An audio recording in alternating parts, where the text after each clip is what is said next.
Hey guys, welcome back to another episode of the Peaceful series. It's been a couple of weeks since the last episode. Later in the video I can talk about what I've been up to the last couple of weeks. But first I want to talk about what are the plans for the Peaceful series now. So the plan is to wrap up the series and finish all the little goals we had. Not gonna lie, it's kind of hard to get back into working on the server here after taking a little bit of a break. And definitely would have been more motivating to start something new, but I take pride in finishing what I started. So there's a couple of projects that we wanted to finish here, and that's not a plan for the rest of the year. So I'm gonna focus on Peaceful, and then we can also move on new projects and also eventually update the SciCraft server to 1.18. There's also been a lot of activity, not just on Peaceful, but also on the SciCraft server, but I was a bit less active, didn't record much. I've been streaming here and there, but yeah, more about this later. Alright, so the plan for today's episode is to work towards a Strider farm, and in particular get Powder Snow for the Strider farm, because our design requires Powder Snow to kill the Striders. Other alternatives would have been Wither Roses. Obviously we can't get those in Peaceful, and Powder Snow kills Striders even quicker because those are a Nether mob, and we kind of also want to make a Powder Snow farm, a large one. So everything is coming together here a little bit. Reason for the Strider farm is obviously to get string. We always knew from the very start that one of the end goals of the server would be to make a huge Strider farm, because it's just the best way to farm string. String has always been a problem in Peaceful since no spiders are spawning. So we had 3 different cat farms in order to get string. The last one was the cat gifting farm, which we can see here. So you probably remember this. In the middle, we got a bed surrounded by hundreds of cats, and every 10 minutes, so when the player can sleep, then the cats would give you random items. String was one of those. This type of farm, we were able to get around 300 string power. As you can see, we're kind of low on string already again. And of course, we got all the other items. But we always knew from the start, Strider farm would be more efficient, but it would require a lot of effort compared to breeding some cats here, sticking them in minecarts. And then technically could be also multiple times faster than this type of farm here. So here we are limited by the amount of lag the cats create. We already got hundreds of cats. My frames already suffered. This was always the problem with this farm. We couldn't really scale it up even higher. Eventually, there were still some spots left. You would also run out of available spaces where you can position cats around the players. Was always only a certain radius around the player. So in order to scale it up, make a more efficient string farm Peaceful, we need the Strider farm. So once Pixels had a working design for the Strider farm, it became obvious that we're gonna need some Powder Snow for that. So a couple of weeks ago, I designed one and we built it up near our iron farm in the cold biome. All right, I think it's on the left here. So let's head there. Yeah, we built this up a couple of weeks ago as well. I still got the time lapse, so let's check that out.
All right, here it is, our large-scale AFK powder snow farm. I would definitely say this large scale. You could make an even larger one, but we're kind of at a limit here. But more about it later. So first of all, I want to talk about a little bit, yeah, how this works. So obviously we got cauldrons here collecting the powder snow, and then we got a player going below the cauldrons trying to bucket the lava. So I just removed some rails here, but basically the player is pushed in here and passes each cauldron individually, trying to grab the powder snow out of it with an empty bucket. Of course, there's a lot of logistics here in the background. Make sure that the player always has an empty bucket. There's also two approaches to a farm like this one here. So you could either have the player go to each cauldron or bring all the cauldrons to the player. You remember the lava farm, also cauldron based? There we brought the cauldrons to the player, which was stationary. But the reason why I decided against here with the powder snow farm is that the whole mechanic is so much slower than the lava mechanic. So while it takes just a couple minutes on average to fill a lava cauldron, it takes, even despite the buff, I think it was 1.17.1, which doubled the speed of this powder snow mechanic, takes, I think, still roughly half a real life day, or 12 hours, to fill one cauldron of powder snow. So it's just a lot slower, which just makes it feasible for the player just to go to every cauldron individually. So it takes about, I think, 20 minutes until the player made a cycle through the whole system. Alright, so went into a flat world made out of farmland and carrots. In order to explain kind of the limiting factor of the powder snow farm, so obviously we can only have a single layer of cauldrons, because the mechanic would only work if you don't have any blocks above the cauldron. So we can only work with a single layer of cauldrons. And then there's also a limit on the range where cauldrons would actually be filled with powder snow.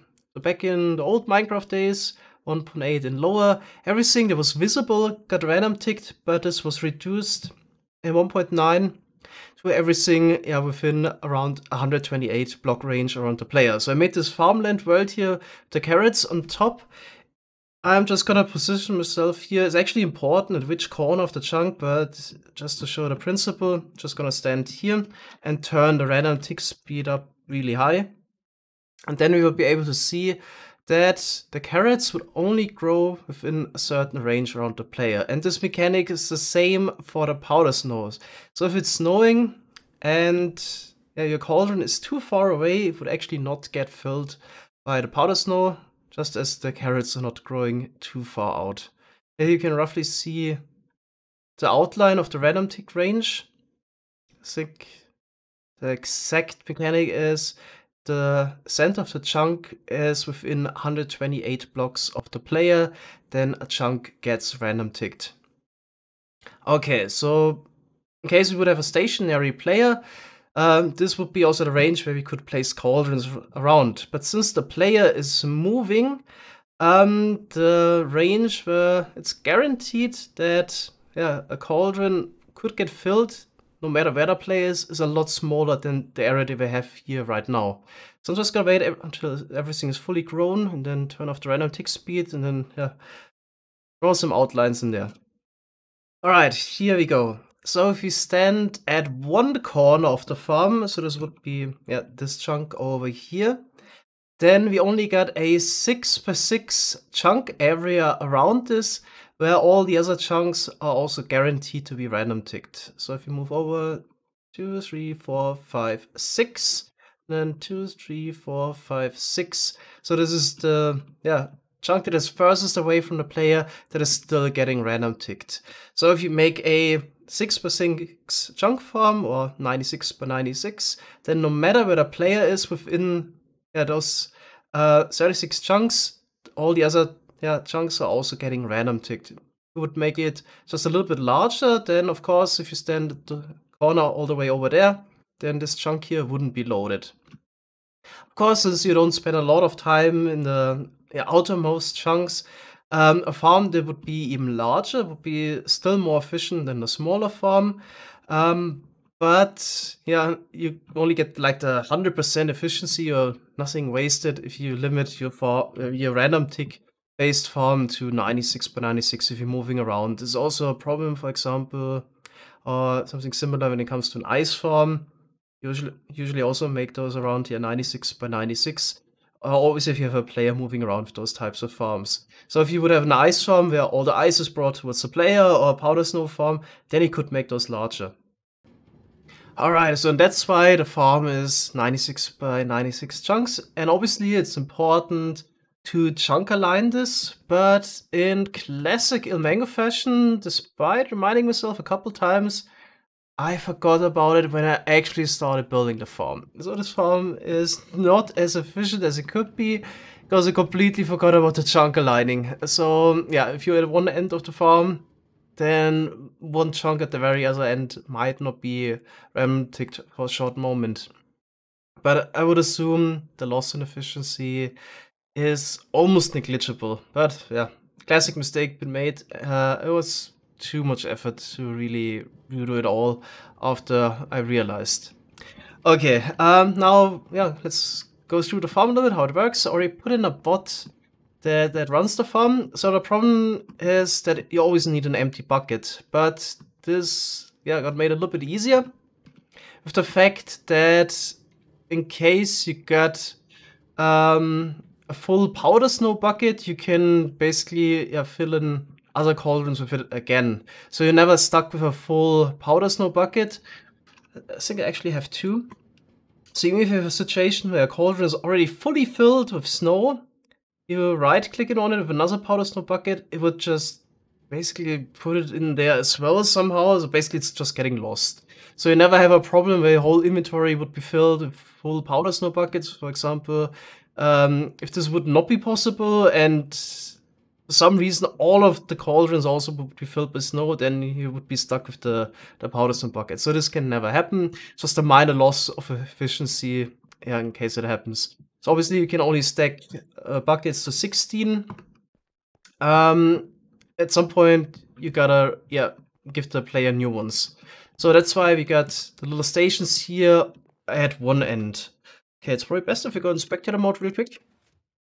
So every time the player comes by this end, he goes over the detector rail and activates a little dropper that dispenses exactly 16 buckets, which remain here ready for the player being picked up. So he comes to this end again, and he has the chance to refill his slot with the buckets. Obviously, he would fill in all the other slots in inventory, just any other item, and I only have like one slot available for empty buckets. Okay, then we still need to figure out what happens to the powder snow buckets. Unfortunately, it's not snowing right now, so I can't really show the farm in action. Might take another 2 hours until it happens again. It's just the problem with this farm. It's also slow and a lot of waiting always involved. So in case you would actually have a filled powder snow bucket, since all the other slots in inventory are already filled, it would just drop it out and the item would land on the rails here. And then we got another line of rails below. We got 5 hopper minecarts with a little bit of distance to the player, collecting all the powder snow buckets. So they travel at the exact same speed as the player, and also used powered rails only here, because in case a minecart gets filled up with items, then it would actually slow down on a section like this one here. So that's why here it's okay, the player would always travel at the same speed, even if you don't have full powered rails. But here it's important, since minecarts are affected by the load, that we have full powered rails. So we could actually get away with something else, but since also redstone is a problem peaceful, I just went with the solution here. Okay, so 5 of those hopper minecarts are always enough to pick it up, and they will get unloaded at the end here with the hoppers. They just point all towards the side here, and eventually the powder snow buckets will be put into storage system here. Then there's also still a slight problem. There's sometimes a chance that some empty buckets would get into the system here. So there's a little item filter, filters out the empty buckets and also recycles them. There's something I haven't mentioned yet. So obviously the buckets here, they're basically between the two blocks. They're partially on the hopper, which is getting locked right now. And every time the player comes across, the empty buckets that aren't used are also picked up, yep, by the hoppers here. Then the hopper gets locked again. Alright, then one more little detail to keep track of which hopper needs to be locked or which trapdoor needs to be closed. Just got an item here in this dropper line. Every time the player comes by, this is also getting activated. An item is sent 2 blocks over. And at the end, you send it back to the first slot. Again, just this dropper line with the repeaters on top. Then one more thing, so yeah, the empty buckets are recycled, and we still, of course, need buckets over time. That's why we got a bucket crafting system here at the top. We just put in, oh, actually need to refill this soon. Just put in blocks of iron and shulker boxes. Got a shulker box unloader. Here we craft everything automatically into ingots. And then we got a bucket crafting system here. Actually see, yeah, here we can see the crafting table. Okay, let me quickly go to survival, and then we can probably just take out some buckets. See this system in action. Just take out a stack. Okay. Let's find our way to the crafting table. Again, let's go spectator. The easiest. Which one was the bucket crafting one? Completely losing orientation here. Oh, it's this one here. Okay. Okay, we just put in basically ingot, nugget, ingot, nugget, ingot. No, there's a nugget, although it's not really necessary. It was just easy with the wiring. Just power everything 3 times. And then we take out the nuggets again with the filter here below. And then we can take out the whole bucket out of the slot here. Get another filter. And yeah, recycle back all the little nuggets, and buckets going into the double chest. And there's a comparator here on the side that keeps track of the fill level. Once a certain threshold is reached, the crafting system is turned off again. Okay, now let's talk about the rates of the farm. We've been running this for several weeks actually, and the little storage here is still not entirely filled. So we got definitely a ton of powder snow, more than we'll ever need. But the farm is still rather slow. This is already a quite large farm. Don't remember the rates exactly, only roughly. I think it was 600 to 700 powder snow buckets per hour. Of course, it depends if it's snowing or not. So on average, 600 to 700 powder snow buckets per hour. Alright, so this was our powder snow farm. Next episode, we can check out the fully finished Strider farm that we've been spending a lot of time on. It was about 3 months we worked on this. Pixel started the whole project in August while we were busy with the Cycroft Blitz, and she made the whole perimeter alone, and later we just joined in and finished building a Strider farm and the decoration around it. So in case you maybe have seen some streams, you already know it. A lot of effort was put into this. It's gonna be a special episode. Okay, we got a little bit of time left. Can maybe briefly mention what I've been up to lately. So in early November, I was in Stockholm for a week on just vacation. I was actually watching the CSGO major that happened in the first November week, and could also combine my visit in Stockholm with a visit at Mojang. And big coincidence, while I was in Stockholm, I got a message from Gnemon that I should visit him because he just started his new job at Mojang, which was a huge surprise. So I was also at the Mojang office, got a whole office tour, met some of the developers, had a really nice time. And once I came back from Stockholm, unfortunately, I got really ill for the last 10 days. Just normal flu. Luckily, it wasn't corona, but got a stomach flu on top of that. So I had some not so nice days. But here we are. Hopefully, I'll be a bit busy with Minecraft again for the rest of the year. Okay, so that's it. See you next time. Have a good one. Bye bye.